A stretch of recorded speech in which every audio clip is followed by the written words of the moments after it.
Hi, friends. Hi, friends. I'm waving. A passion is about the what, while purpose is the why. Why do you have those feelings, right? Why are those things important to you? So when we start to talk about purpose, it's also, I would use a French expression, because I speak French anyway, raison d'etre. Why are you here? What were you born to do? Right. So and when you talk about passion, life definitely would be boring without passion. If we didn't have those things that excited us, those things that, I mean, you're doing something and it just gives you so much, you just derive so much pleasure and joy. And then when we talk about purpose, without purpose, I mean, we would be roaming around aimlessly. Life would definitely not have a meaning if you do not have a clearly defined purpose. So I think that there are two different terms, and if we had been using them interchangeably, that's it shouldn't be. They definitely mean different things. Wow, fantastic, Ime. Thank you for that. And if anybody has a comment, please feel free to put down in the comment section. We're taking notes, and we'll definitely evaluate the conversations, the comments, learn from them, respond to what we can, right? Now, Ime, because we're sort of building up to what the curiosity is, because the question, we're really focusing on career. A lot of times, you find yourself in a fantastic job, but somehow your heart is yearning for something else, or you really you're not enjoying what you're doing, and you're imagining and picturing what it is you would rather be doing. So I want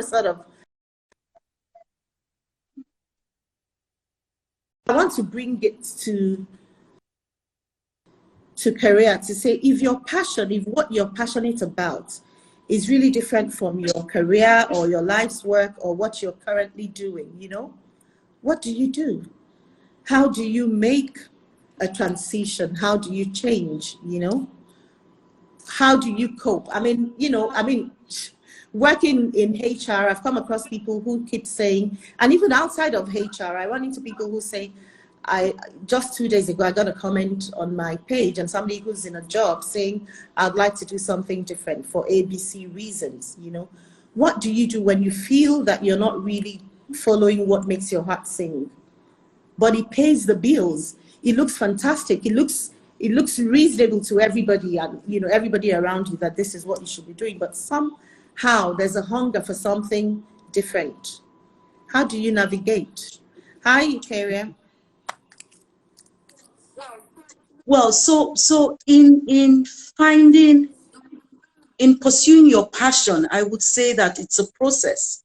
It's not an overnight. It doesn't happen overnight, especially when we zero in on career. So you find yourself in a job that pays the bills, like you said, but you don't necessarily like it, and so you need to have. I mean, you can lie to every other person, but you cannot lie to yourself. So first of all, you need to have honest conversations with yourself. So sometimes we find ourselves, I'd worked in telecoms for many years and thought that I'll probably do more years there. And somehow something I was doing in telecoms actually opened up an opportunity for me to go into banking. And so I went into banking, not sure, with shaky feet, but I mean, I took the opportunity, and eventually I found myself doing something else in banking. Wow. So I was employed to do A, and eventually I found myself doing B. And honestly, B was such a wide playing field for me. It was such a great learning experience. You understand? Yeah. And so sometimes so in order not to digress, you need to have those honest conversations with yourself. Pursuing your passion takes time. For some people, if you, I mean, like you raised the issue about being in a career, working at a job because you need to pay the bills. So you have to be realistic. Going after your passion, have you been able to put aside some good savings? Do you have a plan B? I mean, do you have a plan B that can pay your bills? Because if you decide to pursue your passion, the money may not necessarily come immediately, right? And so you have to have those conversations with yourself. And it may not be a bad time to get a coach or to get yourself a mentor, someone who can guide you along that path. It's, for me, I believe that going after your passion definitely is a process. And so when I look at you, I probably didn't tell you I'm not supposed to be talking about you, but when I look at you, I remember many years ago, we would sit on the couch and you would be watching Nigerian movies. And of course, I'm sorry, I wasn't a fan back then. And I'll be like, Winifred, can we watch something else? And you're like, no, this is something I would like to do in future.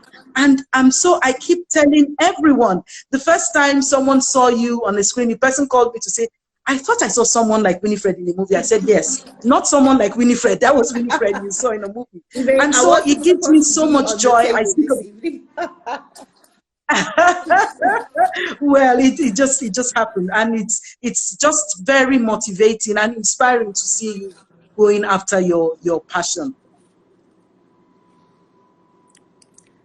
Okay, thanks, Ime. I like what you said about, by the way, let me appreciate the people who have made comments in the section. I'm reading and taking notes. Someone says, to thine own self be true, because Ime, you had started by saying you have to have that honest conversation with yourself. I remember when I was on the set of the last project that I worked on, and somebody had asked me something about, what do you do? Do you leave your job to do this? And I said, look, you probably have to straddle both, until you will know when to jump. You will know when to make the switch, whatever the reason is. Sometimes the reason for holding on could be financial, because one pays the bills. It could be that you're still envisioning the whole process in your head, strategizing how to launch this new. But whatever it is, my recommendation will be, until you're ready to jump, you better just stretch yourself. And it's interesting, we're talking about stretch in July, and straddle both. And I think that's what you said when you said, have that honest conversation with yourself, and then somebody on the comment section said, to thine own self be true. And you capped it up by saying it's a process, so it's not an overnight. What's that song about? Overnight success, right? So let's see. So I want to ask you, May, so how about, because I've also had people who say they feel stuck.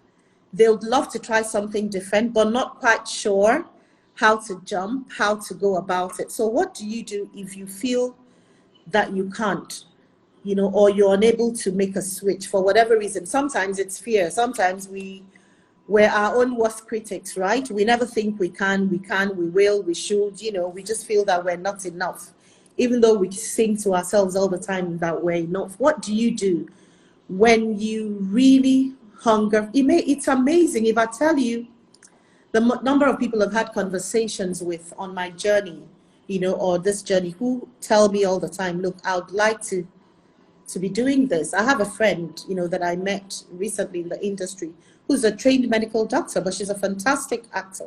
If I mention her name, most people will probably know her. So you find people like that. I read the story of a gentleman who was a teacher. Then in fact, what am I saying? I chair the PTA team for my children's school, and one of our members studied accounting or something in school and got bored. About 10 years later, went back to medical school and became a doctor. It's amazing the crazy, the interesting, intriguing transitions people make. But what do you do when you feel stuck in the rut and you really can't, feel like you can't move, and so you want to just die with your dreams or sit with, what can people do? Yes, like just as you have said, some people sometimes feel like they don't have that strength to make that move immediately. But if you're actually thinking about it, if you're one of those people, I would say that back again, have that honest conversation and set goals and timelines for yourself, realistic goals and timelines. And if you actually still feel, so there are different circumstances. People, like you said, it might be that you find yourself working in a toxic environment, and so you start to question yourself. You might be earning a good salary, but you start to question yourself, why do I have to stay stuck in this toxic environment? So there are different factors that could influence us questioning, raising all of these questions. You might be in a toxic environment. It might even be that it's stress outside of work. So if you live in the city of Lagos, just commuting from certain areas to the main business district of Lagos is enough for you to, I mean, you spend 3 hours commuting. You start to ask yourself, why am I actually doing this commute? Am I doing this for the paycheck? Do I really enjoy this commute? Is it true? So there are different things. I remember sitting in traffic once, and you know, I was so frustrated. I wasn't crying, Winifred, but the tears were just dropping from my eyes. And I started asking myself, why am I in Lagos? Do I really, really need to be in Lagos? And so we need to be honest with ourselves. When you start to ask those questions, why, you need to know why you are asking those questions. Are you genuine? Do you genuinely find yourself in a job that you don't like, right? And you're looking for the easy way out? Or are there other factors now making you think that the job isn't worth it? But honestly, for every one of us, there is that thing which we can attribute to our passion. And when you start to think about it, you definitely need to put pen on paper and start to make a plan. Set realistic goals for yourself, set realistic timelines for yourself. Also look at your finances. So you don't have to do it alone. I mean, you might be fortunate to run into an angel investor, because that's another thing. People say, oh, I really want to do this, but I don't have the money to fund it. And so start, no matter how small it is. I know a lot of boutique owners in Lagos who actually started off selling clothes from the boots of their cars. Some didn't even have cars. They would charter taxis, and they would leave their homes, come to the business district and move from office to office, just selling their wares. And eventually they were able to afford shop space. And so that's another that's a mistake. Don't get me wrong, some people might have access to funding that would enable you start your passion on a big platform, but it doesn't happen that way for everyone. So if you really feel strongly about it, put pen to paper, make a plan, ensure that your goals and timelines are realistic. Otherwise, you might find yourself back again asking yourself those questions.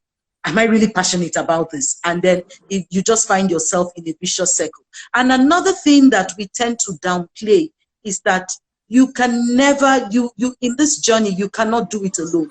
So ensure that you have a circle that can be honest with you to help you, or you find yourself a coach or a mentor to guide you through that period while you're planning to make the transition.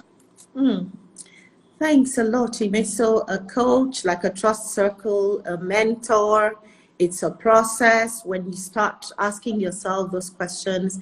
And if you're just joining us, thank you. I see a couple of people who have joined us. I look at the comments, a woman makes a plan. Thank you very much. And if you'd like to join us, this is Winifred Unusual and Friends. We're having a conversation around what your passion is and what to do when you have a burning passion for something. How do you develop or build the boldness to step out and pursue it and turn it into hopefully a profession, or hopefully something, something worthwhile, leave a legacy, whatever the mark you want to make with it. For some people, it's to make that their career.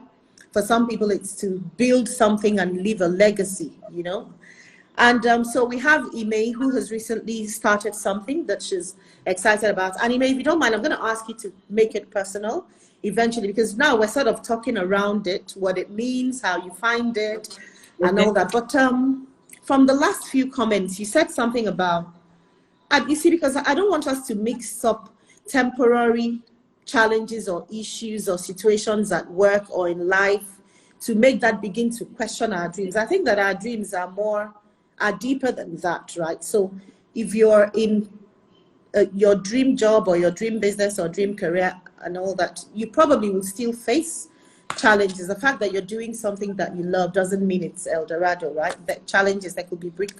So I don't want people to confuse when you're in a job you don't like because you have a line manager you're not getting along with, or the industry, there's a problem with the industry, a challenge, and then you begin to think, or frustrations with life, commuting. If you live in a metropolis like Ime, I know you do, you and I, with all the difficult situations and all of that. So let's not mix that up, be the reason we begin to question, should I really be here? I just want to make sure that our audience get that. I'm thinking, so the fact that you're doing something that you love, or you get into something that you love, does that mean heaven? Fantastic.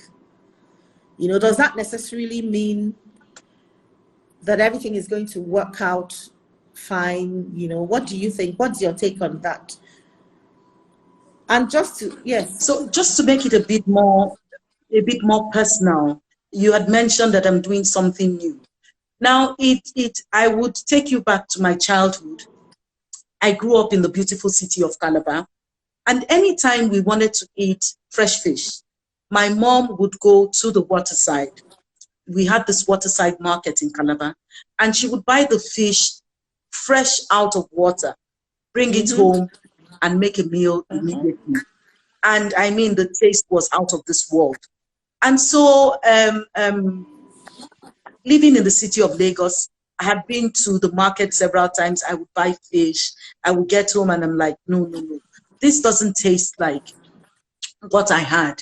And so every time I had the opportunity to travel to Calabar, I would come back with smoked fish. I would come back with fresh fish because the taste was totally different. And so there's this thing, I happened to be in an office, and this lady was selling smoked fish. And I bought it, and when I took it home, I told everyone that I'd finally found Calabar fish in Lagos. And a few friends asked to try it. And I thought, oh, wow, this could be it. If I have this number of friends who are also looking for Calabar fish, because even when I would travel, I would have a few friends giving me money and coolers and saying, please bring us fish from Calabar and all. And so I sent out a message to people saying, hey, I have the smoked fish. Would you like to try it? If you like Calabar fish, then you would like this. And I got responses. And eventually I said, hold on. So this fish, fresh out of water, smoked nicely, like what I know in Calabar. So that means that the fresh fish is also available. And so I did my research and I discovered where I could get fish fresh out of water. And that's what I currently do now. It's called the Fisherman's Shop. What we do is we take orders, we go to the waterside, and we buy directly from the fishwives. As their husbands bring the fish and deliver to them, we buy and we supply to customers same day. And I mean, so if you've, some people would say they don't know the difference, but trust me, there is a big difference. And so from being sad that I couldn't find fresh fish from water in Lagos, I now find myself selling fresh seafood out of water. Like you said, when you eventually start doing something you're passionate about, is it heaven? No, it's not heaven. So for me, I've gone through the ups and downs of a new business. But fortunately, my work experience over the years, as well as having acquired an MBA from the prestigious Imperial College. Now, I have a particular customer who can get over it. Thank you. And every time we speak, she says to me, did you say you have an MBA from the Imperial College? I say, yes, madam, I do. And you're selling fish? I said, yes, because I like fresh fish, and you like fresh fish. And so I want to be able to provide you the pleasure of eating fish fresh from water. And so starting up my business, I found myself going through certain situations, or I would find myself almost heading to a conflict with a customer. And the skills that I had acquired over years, customer service, negotiation, managing customer relationships, all of those, I'm finding out that all of those experiences have now come to help me run my own business. And so it hasn't been an easy walk in the park. The money isn't falling. We haven't hammered yet, but we're able to keep our head above water, right? And right now we're actually looking at expanding the business further, going into starting up a different business model, but we would run both concurrently, right? And so that is where I find myself right now. And you know what? After when I started this business, I completely forgot that I had history with this business.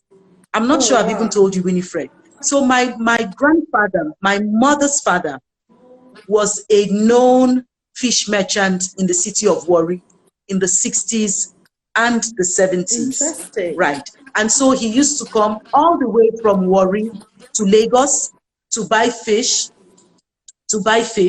take it back to Warri. The business grew that even he passed it on to my mom's stepmom, and she even grew it to the extent of having trawlers and all of that. And so it was one day my husband said to me, "Oh, you're following after your grandfather's path." I had completely forgotten. And I said, "My grandfather, what did my grandfather do? You've never met my grandfather." I didn't even meet, I met my grandfather, but I was young, very young when he died. And he reminded me, "Oh, but you told me your grandfather was doing this business." And that was when I remembered. I was like, wow, you mean somehow this passion may have been inherited from my late grandfather. Wow. Interesting. Ime, do you know what that reminds me of? Hi, everybody. I see a lot of new friends have joined in. Mabel, who's passionate about cooking. I'd like to know what you intend to do about that. You know, are you passionate enough to take that to the next level? This is 2021. This is half a year. Are you passionate about, that's strongly to take it to the next level? Now, Ime, thanks for such a beautiful story. You know what it reminds me of? I came across a saying that, a quote that says that passion is not, I think I even put that up on my page. I'm always posting what I stumble on something that I think it's interesting and instructive. I like to put it up on my page, and I hope people are reading. And then for me, I read it, and then I go back, I make it a reference point, But I came across a quote that says that something about passion is not necessarily a match made in heaven. You sort of have to dig in to find it. It's there in the recesses of your heart. It's intertwined with your life. And when you begin to reflect or dig deep, you'll find that it's been around you, reflecting in what you do, somehow. But you have to pay attention, listen to yourself, listen to your heart, and really dig in to find what it is. In fact, I had done a lot of passion exercises. I still do sometimes, in the course of helping people. And I find that sometimes you're asked questions that go back as far back as, what do you enjoy doing? What did you like to do when you were much younger, maybe a teenager? And it's interesting to find that as far back as your relationship with your grandfather, you said, he was doing it. You may not have been involved, but you had that information. You were aware, and we never know when little things are formed in our making. Now, before I ask you the next question, and hello everybody who's joining us, because I really want this to be, warm, friendly. This is WinifredUnusual Friends. I'm so glad to have you here. So feel free, if you want to make a comment, if you want to join our live video, indicate, I'll bring you on and you share something. I want to tell a little story about me, right? Because my passion has always been, you see, I went through school loving the arts, everything to do with poetry. I could interpret all the weird poems that we read in school, all the Shakespeare and all of that. You read a poem and people are struggling to understand what it means, and Winifred understands it. I loved drama. I was a fantastic dancer. I loved to sing. I was singing to myself before we started, and I was saying, maybe I'm going to sing you guys a line. And I was playing with, take it slow. This time we'll take it slow. I was telling myself that when we start off with Winifred and Friends, we're going to take it slow and get to know everybody. Anyway, so I love to sing, everything art. And I found that it was just involved in everything I did.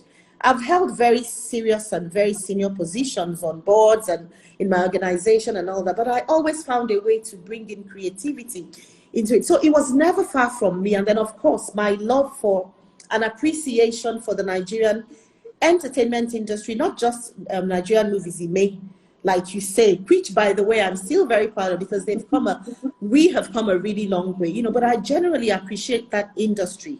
Yes, how the people birthed it from nothing, built it without any government support, and look at where we are today, collaborating with Hollywood, with Bollywood, and it's just the start. So I've always loved I've always been fascinated by everything to do with the creative art. And I realized that I infused that in everything I did, from doing dance competitions in school, both traditional and, you know, contemporary and all of that, and bringing that to my work even up till today, you know.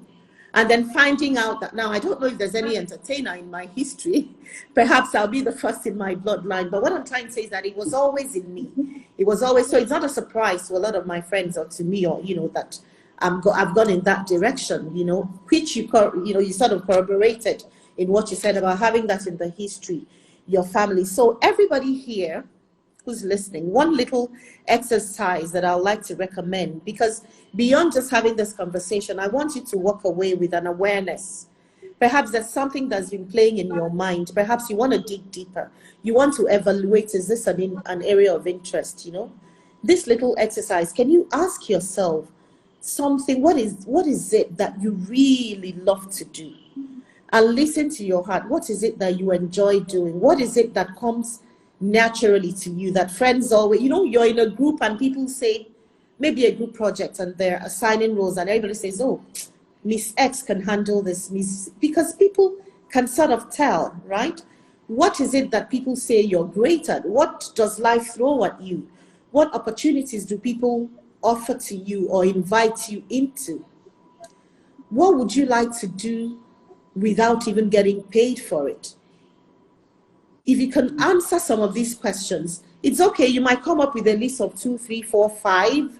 That's fine. But eventually, as you begin to work your passion, each one, it will narrow down to the 1, 2, 3 things. And by the way, just to chip in, that I really do not believe we came here to do one thing or be one thing until we leave this earth. I really believe that there can be multiple expressions of one person. I always say that. So you can be this, be that. Ime, I don't know what you think about that, right?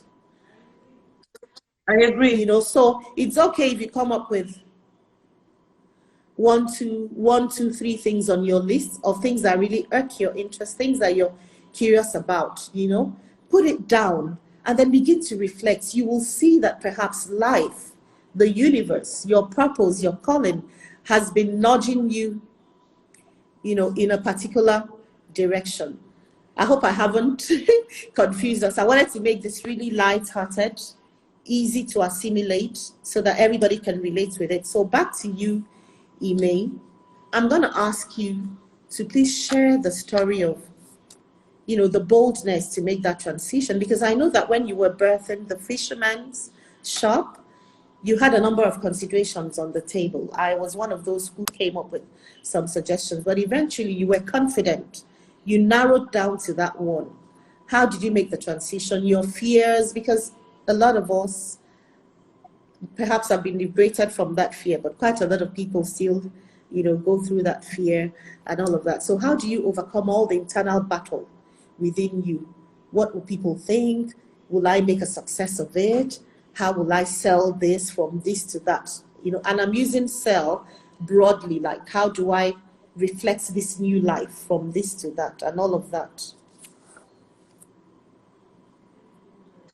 Thank you, Winifred. You know, whenever I hear this expression, I'm not sure now when I think about how I started the business, it would be very, very apt when they say do it afraid. It was really about me just a lot of times you're clear about what you want to do, but at the same time you have all of those questions. What if it's not a success? What if I fall flat on my face?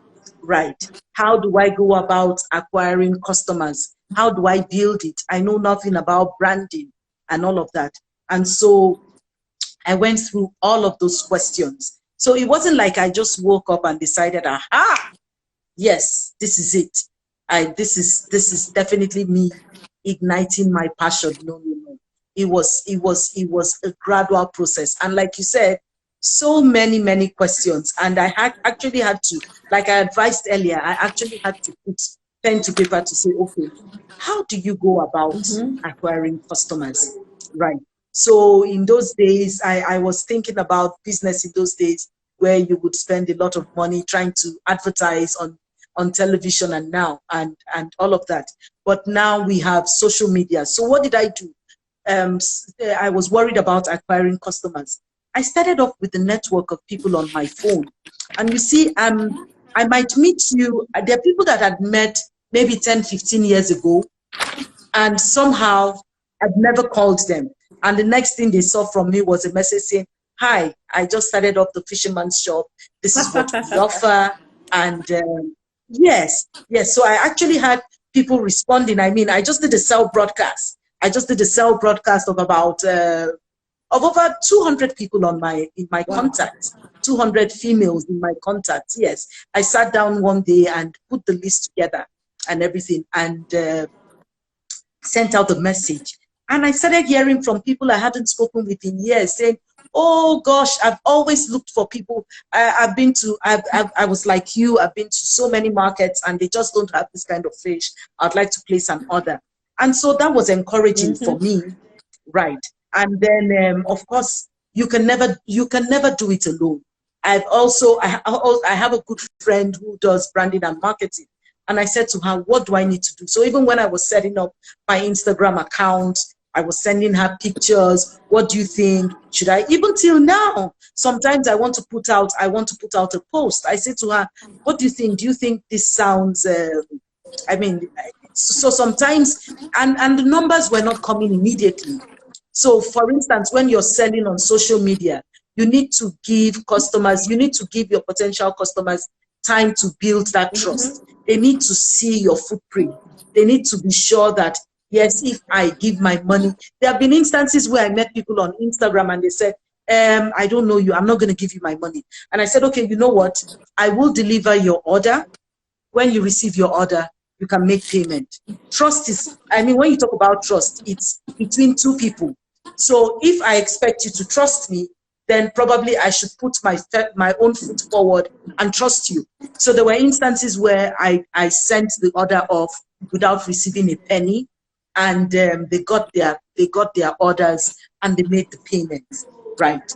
And so these are some of the, so I would always make reference to, and I would always say, thank God for my work experience. It was definitely not in vain, because running a business, so sometimes I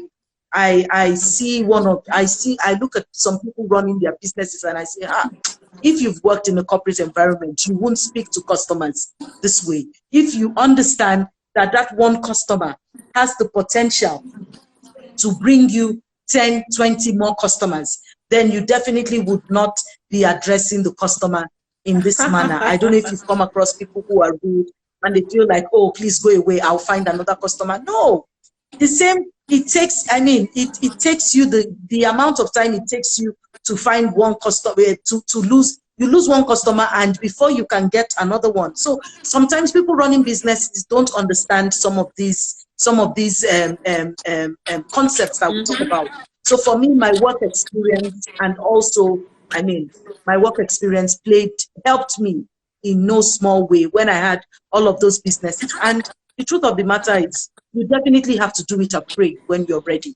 There's no other way around it. I'm not sure I've heard anyone say, "Oh, I got up and I walked boldly and I started." There's always a price to pay. You're not going to start off and so you need to give it time. And so I think I've said enough of that. No, it's okay. You can go on and all that. I'm enjoying it. I'm picking all the notes. Okay, let's see. I'm going to put you